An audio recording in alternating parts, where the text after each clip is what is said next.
इस ज्ञानवर्धक संवाद और आज के इस विस्तृत विश्लेषण में स्वागत है। आज का विषय एक ऐसा शब्द है जिसे बचपन से लेकर आज तक अनगिनत बार सुना गया होगा। बिल्कुल, अनगिनत बार। वो शब्द है गुरु। मतलब अक्सर इस शब्द को सुनते ही किसी स्कूल के शिक्षक या फिर किसी आश्रम में बैठे मार्गदर्शक की छवि मन में एकदम से उभर आती है। हाँ, एक बहुत ही साधारण सी छवि बन जाती है दिमाग में। बिल्कुल। लेकिन आज की इस गहरी चर्चा का मुख्य उद्देश्य इसी गुरु और सद्गुरु के वास्तविक अर्थ को समझना है। उनके बीच का जो बहुत ही सूक्ष्म अंतर है और अध्यात्म में उनके विशाल महत्व को आज डिकोड करना है। और ये बहुत जरूरी भी है। हाँ, तो आज की इस चर्चा में जो भी जानकारी और विचार साझा किए जा रहे हैं उनका गायत्री चैतन्य कुछ अत्यंत महत्वपूर्ण आध्यात्मिक ग्रंथ हैं जिन्हें अनीता अरविंद सराफ द्वारा बड़ी ही सूक्ष्मता और गहराई से संकलित किया गया है। जी, और मैं ये जोड़ना चाहूंगी कि इस चर्चा का जो सबसे बड़ा लक्ष्य है, जो एक प्रकार का मिशन कह सकते हैं, वो ये समझना है कि गुरु केवल एक हाड़ मांस का व्यक्ति नहीं है। मतलब सिर्फ एक भौतिक शरीर नहीं है। बिल्कुल नहीं। गुरु एक शाश्वत तत्व है। एक ऊर्जा है जो इस पूरे ब्रह्मांड के कण कण में मौजूद है। अक्सर एक गुरु को केवल एक भौतिक मार्गदर्शक मान लिया जाता है, जो कि एक बहुत ही सीमित नजरिया है। सही कहा। लेकिन आज का ये विश्लेषण इस पूरे नजरिए को ही बदल देगा। ये एक ऐसी यात्रा होने वाली है जो बाहर के शोर शराबे वाले संसार से शुरू होकर हमारे अपने ही भीतर के सबसे गहरे सत्य तक जाएगी। तो चलिए बिना किसी विलंब के इस विषय के पन्नों को खोलते हैं। मैं सोच रहा था कि सबसे पहला और सबसे बुनियादी सवाल यही उठता है कि आखिर गुरु कौन है? हाँ, परिभाषा क्या है? बिल्कुल, गुरु शब्द की असल परिभाषा क्या है? जब इस सामग्री के गायत्री चैतन्य पर नजर डाली जाती है तो एक बहुत ही चौंकाने वाली बात पता चलती है। वो क्या? वो ये कि गुरु की कोई एक सीमित परिभाषा है ही नहीं। मतलब ग्रंथों में बताया गया है कि गुरु परमात्मा है, कोई पूजनीय व्यक्ति है, बृहस्पति है, ग्रहों का अधिपति है, आचार्य है, उपाध्याय है। हाँ, किसी संप्रदाय का प्रवर्तक है, पिता है और एक आध्यात्मिक मार्गदर्शक भी है। ये सूची ही अपने आप में इतनी विशाल है कि ये सोचने पर मजबूर कर देती है कि ये शब्द कितना व्यापक है। बहुत व्यापक है। ये तो जीवन के हर एक पहलू को छू रहा है। और ये जो व्यापकता है ना, यही इस शब्द की असली सुंदरता है। मतलब लोग अक्सर इसे एक सांचे में, एक ढांचे में बांधना चाहते हैं कि गुरु बस ऐसा ही होना चाहिए। हाँ, लेकिन गुरु तत्व किसी ढांचे में नहीं समाता। अगर इसे और गहराई से समझा जाए तो मुंडक उपनिषद और अमरकोश जैसे प्राचीन ग्रंथों का जो संदर्भ है वो इस विषय को बहुत ही शीशे की तरह साफ कर देता है। अच्छा, अमरकोश में क्या कहा गया? अमरकोश में स्पष्ट रूप से कहा गया है जो अज्ञान को यानी अविद्या को नष्ट करे वही सच्चा आचार्य और गुरु है। अज्ञान को दूर भगाना ही गुरु का प्राथमिक कार्य है। इस बात को अगर आज के संदर्भ में समझना हो तो ये कैसा लगेगा? अज्ञान को दूर करने का मतलब असल में क्या है? इसे एक बहुत ही सरल रूपक से समझा जा सकता है। हाँ। कल्पना कीजिए कि कोई इंसान एक बहुत ही बड़े लेकिन घुप अंधेरे कमरे में बरसों से रह रहा है। ठीक है, एक अंधेरा कमरा। हाँ, वो उस अंधेरे को ही अपना पूरा संसार मान चुका है। अब एक गुरु बाहर से आकर उस कमरे में कोई नया सामान नहीं रखता या उस कमरे का आकार नहीं बदलता। मतलब वो कुछ नया नहीं जोड़ रहा है। बिल्कुल, गुरु बस चुपचाप आकर उस कमरे के प्रकाश का स्विच ऑन कर देता है, बत्ती जला देता है। वो रोशनी ही ज्ञान है। क्या बात है! गुरु नई चीजें नहीं देता, वो बस उस अंधेरे को, उस भ्रांति को खत्म कर देता है जो पहले से मौजूद थी। लेकिन यहाँ एक बहुत ही गहरा आध्यात्मिक सत्य भी छिपा है। वो कौन सा सत्य है? ग्रंथों के अनुसार एक साधक के लिए उसकी अपनी आत्मा ही उसका एकमात्र और सबसे सच्चा गुरु है। ये बिंदु तो बहुत ही दिलचस्प है, लेकिन यहाँ एक विरोधाभास भी लगता है मुझे। कैसा विरोधाभास? देखिए, अगर आत्मा ही सबसे बड़ा और सच्चा गुरु है तो फिर बाहर एक भौतिक शरीर वाले गुरु की तलाश क्यों की जाती है? मतलब किसी इंसान के रूप में एक गुरु की आवश्यकता क्यों पड़ती है? ये सवाल बहुत ही स्वाभाविक है। अध्यात्म के मार्ग पर चलने वालों के मन में अक्सर ही आता है। इसका उत्तर ये है कि उस आत्म तत्व और उस निराकार स्वरूप को समझने के लिए, उसकी अनुभूति करने के लिए, हाँ, उसकी अनुभूति के लिए हमेशा एक सगुण गुरु की यानी एक साकार गुरु की आवश्यकता होती है। जो निराकार है उसे पकड़ना मानव मन के लिए बहुत कठिन है। मन तो हमेशा किसी रूप को पकड़ना चाहता है। बिल्कुल, इसलिए एक भौतिक माध्यम चाहिए होता है। लेकिन जो बात यहाँ सबसे महत्वपूर्ण है वो यह है कि गुरु का वो भौतिक शरीर महत्वपूर्ण नहीं है। वो शरीर तो केवल एक पारदर्शी कांच की तरह है। मतलब असली चीज उस कांच के पार है। जी, असली महत्व उस शरीर के भीतर विद्यमान सत्य का है, उस महान तत्वयुक्त शक्ति का है। गुरु कोई व्यक्ति विशेष नहीं है, बल्कि वह एक जीवंत ऊर्जा है जो उस शरीर के माध्यम से काम कर रही है। और ये बात अगर देखा जाए तो गुरु शब्द के शाब्दिक अर्थ से भी पूरी तरह मेल खाती है। बिल्कुल खाती है। गु और रु, इन दो अक्षरों के पीछे का विज्ञान बहुत ही अद्भुत है। मतलब गायत्री चैतन्य के अनुसार गु का अर्थ है माया या भ्रांति और रु का अर्थ है उसे रोकने वाला, अज्ञान का निरोधक। हाँ, यानी जो जीवन में माया और अज्ञान के प्रभाव को रोक दे, एक ढाल बनकर उसे नष्ट कर दे, वही गुरु है। और इस अर्थ को महात्मा तैलंग स्वामी के अद्भुत विचारों ने एक बिल्कुल ही नए और अचंभित कर देने वाले स्तर पर पहुंचा दिया है। महात्मा तैलंग स्वामी ने?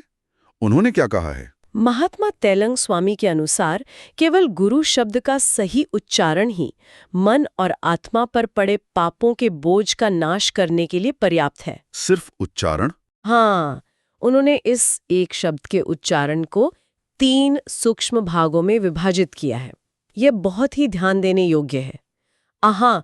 जब गु वर्ण का उच्चारण किया जाता है जी, तो वो महापाप को नष्ट करता है। फिर जब उ वर्ण की ध्वनि निकलती है तो वह इस जन्म के वर्तमान पापों और दोषों को नष्ट करती है। और अंत में जब रु वर्ण का उच्चारण होता है तो वो पिछले जन्मों के यानी पूर्व जन्मों के संचित पापों को पूरी तरह नष्ट कर देता है। यह सोचना ही मन में एक गहरा प्रभाव छोड़ता है। मतलब हमारी प्राचीन परंपराओं में ध्वनि और उच्चारण के पीछे कितना विशाल मनोविज्ञान और विज्ञान छिपाया। बिल्कुल, ध्वनियों में ही ऊर्जा है। केवल एक शब्द के उच्चारण में इतनी शक्ति बताई गई है कि वो जन्म जन्मांतर के कर्मों के चक्र को साफ कर सकता है। अब अगर इस आध्यात्मिक यात्रा में आगे बढ़ें और गुरु तथा शिष्य के संबंध की बात करें तो ये जानना दिलचस्प होगा कि ये ऊर्जा असल में काम कैसे करती है। हाँ, ये एक बहुत ही व्यावहारिक पहलू है। गायत्री चैतन्य में इसके लिए जल, कलश और कुंभ का एक बहुत ही सुंदर रूपक दिया गया है। यह रूपक अद्वैत के सबसे कठिन सिद्धांत को बहुत ही रोजमर्रा के उदाहरण से समझा देता है। मैं इसे थोड़ा विस्तार से बताती हूँ। जी बिल्कुल। देखिए, जल, कलश यानी लोटा और कुंभ यानी बड़ा घड़ा, ये तीनों देखने में बिल्कुल अलग लगते हैं, है ना? हाँ बिल्कुल, आकार अलग है, नाम भी अलग है और इनका भौतिक अस्तित्व भी अलग अलग है। लेकिन अगर गहराई से देखा जाए तो इनके भीतर जो मूल तत्व है वो केवल जल है। बर्तन का आकार जल के स्वभाव को नहीं बदलता। सही बात है। बिल्कुल इसी तरह भगवान, गुरु और मंत्र, ये तीनों बाहर से अलग अलग प्रतीत होते हैं। भगवान की मूर्ति अलग है, गुरु का शरीर अलग है और मंत्र केवल एक ध्वनि है। लेकिन भीतर से, लेकिन असल में ये तीनों एक ही परम सत्य, एक ही चेतना को प्रकट करते हैं। इनमें कोई भेद नहीं है। गुरु ही भगवान का साकार रूप है और भगवान ही गुरु की वाणी के माध्यम से मंत्र की शक्ति के रूप में प्रकट होते हैं। ये एक बहुत ही स्पष्ट करने वाला विचार है कि रूप अलग हो सकते हैं लेकिन ऊर्जा एक ही है। इसी से जुड़ी एक और अवधारणा इस सामग्री में मिलती है जो चेतना के विकास को दर्शाती है। आप गुरु चतुष्टय की बात कर रहे हैं? हाँ, गुरु चतुष्टय की अवधारणा। इसमें बताया गया है कि गुरु तत्व के 4 अलग अलग स्तर होते हैं।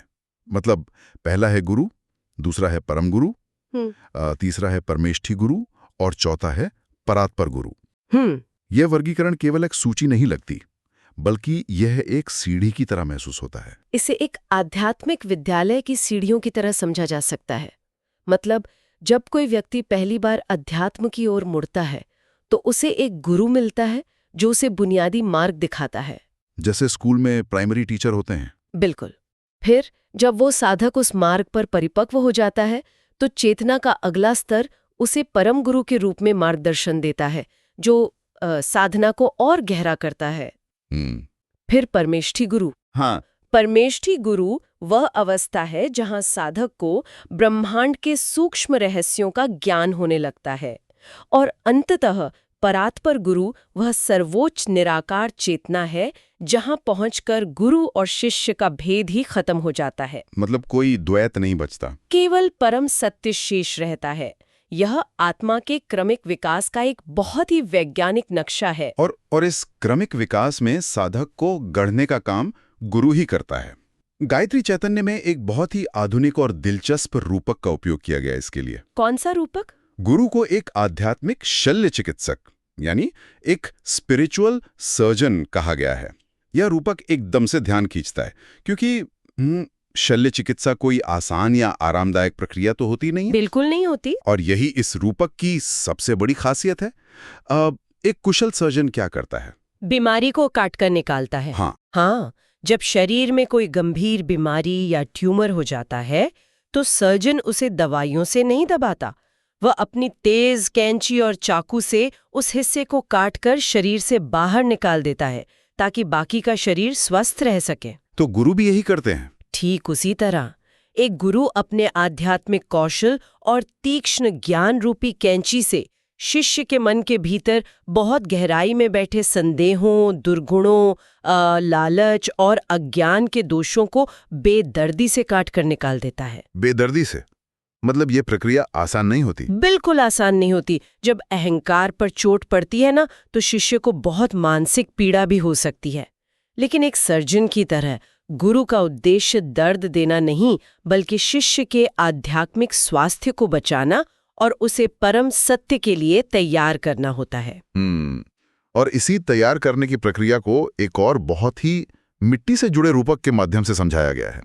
कुंभकार यानी कुम्हार का रूपक। कुम्हार और मिट्टी का संबंध बहुत ही गहरा है। हाँ, जैसे एक कुम्हार गीली मिट्टी को पहले गूंथता है, फिर उसे पीट-पीट कर एक सुंदर घड़े या कुंभ का आकार देता है, वैसे ही गुरु भी शिष्य के जीवन को आकार देते हैं। इस कुम्हार वाले रूपक में एक बहुत ही सूक्ष्म बात यह है कि कुम्हार जब बाहर से मिट्टी पर चोट करता है, थपकी देता है। हाँ, थपकी देता है, तो वो अंदर से उसे अपने हाथ का सहारा भी देता है ताकि घड़ा टूट ना जाए। गुरु भी बाहर से सख्त अनुशासन लगाता है, लेकिन भीतर से अपनी करुणा और ऊर्जा का पूरा सहारा देता है। मतलब बाहर से कठोर, भीतर से कोमल। बिल्कुल। इसी प्रक्रिया में गुरु शिष्य के भीतर साधना का बीज बोते हैं। यह एक अटल नियम है कि जब तक पुरानी इमारत नहीं गिरेगी, नई इमारत नहीं बन सकती। सही बात है। जब तक शिष्य का पुराना अहंकार, उसकी पुरानी मान्यताएं पूरी तरह से नष्ट नहीं होंगे, तब तक उसे नवजीवन नहीं मिल सकता। गुरु उसी कठोर अहंकार को तोड़कर एक नई आध्यात्मिक चेतना को जन्म देते हैं। और इस पूरी शल्य चिकित्सा या इस कुम्हार की प्रक्रिया के लिए जो सबसे पहली शर्त है, वो है शिष्य का पूरी तरह से अपने आप को सौंप देना। सामग्री में बताया गया है कि जब कोई दोनों हाथ जोड़कर नमस्कार करता है, तो ये मुद्रा केवल समाज में अभिवादन करने का कोई तरीका मात्र नहीं है। नहीं, ये बहुत गहरा प्रतीक है। ये पूर्ण समर्पण का प्रतीक है। बिल्कुल। नमस्कार की मुद्रा में जब दोनों हथेलियां आपस में जुड़ती हैं, तो ये द्वैत का अद्वैत में विलीन होना है। ये मैं और तुम के भेद का मिट जाना है। सब कुछ सौंप देना। ये इस बात का प्रतीक है कि शिष्य अपना शरीर, मन और अहंकार सब कुछ गुरु के ज्ञान की अग्नि में अर्पित कर रहा है। इसी संदर्भ में सर्वज्ञ या पुष्पदंत की उस कविता का उल्लेख करना इस चर्चा को एक बहुत ही गहरा अर्थ देता है। उस कविता में क्या कहा गया है? इस कविता में सांसारिक और आध्यात्मिक रिश्तों के बीच एक बहुत ही स्पष्ट लकीर खींची गई है। इसमें कहा गया है कि सांसारिक रिश्तेदार, सगे संबंधी तो अक्सर अपना स्वार्थ पूरा करने, अपना पेट भरने के लिए ही जीवन में आते जाते रहते हैं। लेकिन सच्चा गुरु वो है जो इन सभी भौतिक बंधनों और जन्म मृत्यु के चक्र को हमेशा के लिए काट दे। ये सचमुच सोचने पर विवश कर देता है कि हम किन रिश्तों को जीवन में कितनी अहमियत देते हैं। अब तक की इस यात्रा से गुरु तत्व की गहराई का बहुत अच्छा अनुमान लग गया है। लेकिन गायत्री चैतन्य में गुरु शब्द से जुड़े कुछ बहुत ही महत्वपूर्ण शब्दों का भी विश्लेषण किया गया है। हाँ, शब्दावली को समझना बहुत जरूरी है। अक्सर हम इन शब्दों का रोजमर्रा के जीवन में उपयोग करते हैं, लेकिन इनका असली वजन नहीं समझते। सही कहा। कुछ शब्द तो सीधे तौर पर हमारी परंपराओं की नींव है, जैसे गुरुकुल। हाँ, गुरुकुल। आज के समय में लोग गुरुकुल की तुलना एक साधारण स्कूल या हॉस्टल से कर लेते हैं, लेकिन गुरुकुल केवल विद्याभ्यास का केंद्र नहीं है, वो गुरु का निवास स्थान है। एक ऊर्जा क्षेत्र है। बिल्कुल, यह एक ऐसा ऊर्जा क्षेत्र है जहां शिष्य 24 घंटे गुरु की चेतना और उनके आभा मंडल की छाया में रहता है। वहां केवल किताबी ज्ञान नहीं मिलता, वहां जीवन जीने की कला गुरु के आचरण को देखकर सीखी जाती है। इसी तरह एक और शब्द है गुरु दिन, जो कि बृहस्पति का दिन है, जिसे हम गुरुवार कहते हैं। यह पूरा दिन ही गुरु तत्व की विशालता को समर्पित है। और कुछ ऐसे शब्द भी हैं जो शायद रोज सुनने में नहीं आते, जैसे गुरुकर। सामग्री के अनुसार इसका अर्थ है अर्चना या पूजा की वह विधि जो पूरी तरह से गुरु तत्व को समर्पित है। एक और शब्द है गुरु रत्न, पोखराज। हाँ, जिसका अर्थ है पुखराज, जो कि गुरु ग्रह का पीला रत्न माना जाता है। और एक बहुत ही गहरा शब्द जो सबसे अलग लगता है वह है गुरुर्लिंग, जिसका अर्थ है वह ईश्वर जो ज्ञान की शक्ति से पूरी तरह युक्त है। इन शब्दों को देखकर ऐसा लगता है कि इससे गुरु का प्रभाव जीवन के हर एक क्षेत्र में फैला हुआ है, चाहे वो समय हो, ग्रहों का विज्ञान हो या ईश्वर का स्वरूप हो। और इसी सर्वव्यापी प्रभाव को महसूस करने के लिए गायत्री चैतन्य में एक बहुत ही शक्तिशाली और पवित्र मंत्र का रहस्य भी साझा किया गया है, गुरु गायत्री मंत्र। ये मंत्र कोई साधारण श्लोक नहीं है, ये अपने आप में एक संपूर्ण साधना है। मंत्र इस प्रकार है: ओम गुरुदेवाय विद्महे परब्रह्मणे धीमहि तन्नो गुरुः प्रचोदयात्। इस मंत्र का अर्थ भी बहुत ही सरल लेकिन अत्यंत गहरा है। इसका अर्थ है, हम गुरुदेव को जानते हैं, उन परब्रह्म का ध्यान करते हैं, वे गुरु हमें सन्मार्ग पर प्रेरित करें। जी, ये प्रार्थना इस बात का प्रमाण है कि साधक केवल बाहर के किसी व्यक्ति विशेष से दिशा नहीं मांग रहा है, बल्कि उस परब्रह्म स्वरूप तत्व से प्रार्थना कर रहा है जो सारे ब्रह्मांड को चला रहा है। बिल्कुल सही। और यही प्रार्थना हमें आज के इस विश्लेषण के सबसे रोमांचक और सबसे गहरे हिस्से की ओर ले जाती है। गुरु और सद्गुरु के बीच का असली अंतर ये एक ऐसा विषय है जिसमें अक्सर बहुत भ्रम देखा जाता है। आखिर एक सद्गुरु की असली पहचान क्या है? ये एक बहुत ही महत्वपूर्ण पड़ाव है इस चर्चा का। इस प्रश्न का सबसे प्रामाणिक उत्तर आदि शंकराचार्य द्वारा रचित श्री गुरु स्तोत्रम के प्रथम श्लोक में मिलता है। उसमें क्या बताया गया है? गायत्री चैतन्य यह स्पष्ट करता है कि एक सद्गुरु वो है जो निरंतर ब्रह्मानंद का रस ले रहा हो। इसे ऐसे समझा जा सकता है कि सामान्य मनुष्य क्षणिक सुखों के पीछे भागता है, कभी धन में, कभी रिश्तों में, हाँ, जो हमेशा बदलता रहता है। लेकिन सद्गुरु उस आनंद के स्रोत में ही डूबा रहता है जहां से सारा सुख पैदा होता है। वो द्वंद्व से मुक्त होता है। द्वंद्व से मुक्त मतलब सुख दुख से परे? द्वंद्व से मुक्त होने का मतलब है कि उसके मानसिक संतुलन पर सुख या दुख, लाभ या हानि, मान या अपमान का कोई प्रभाव नहीं पड़ता। वो आकाश की तरह सर्वव्यापी और अद्वैत है। सद्गुरु साक्षात पर ब्रह्म का चलता फिरता स्वरूप होता है। और इसी सद्गुरु के संदर्भ में एक बहुत ही रहस्यमयी प्रक्रिया का उल्लेख भी किया गया है, जी, जिसे शक्तिपात कहा जाता है। जी, ये अक्सर सुना जाता है, जी, लेकिन इसका अर्थ क्या है? सामग्री बताती है कि सद्गुरु अपनी ऊर्जा का हस्तांतरण सीधे शिष्य के भीतर कर सकते हैं। हाँ, सद्गुरु इसी शक्तिपात के माध्यम से शिष्य के भीतर सोए हुए या सुषुप्त आंतरिक गुरु को जगा देते हैं। इस प्रक्रिया को समझना बहुत आवश्यक है। शक्तिपात कोई जादू टोना नहीं है।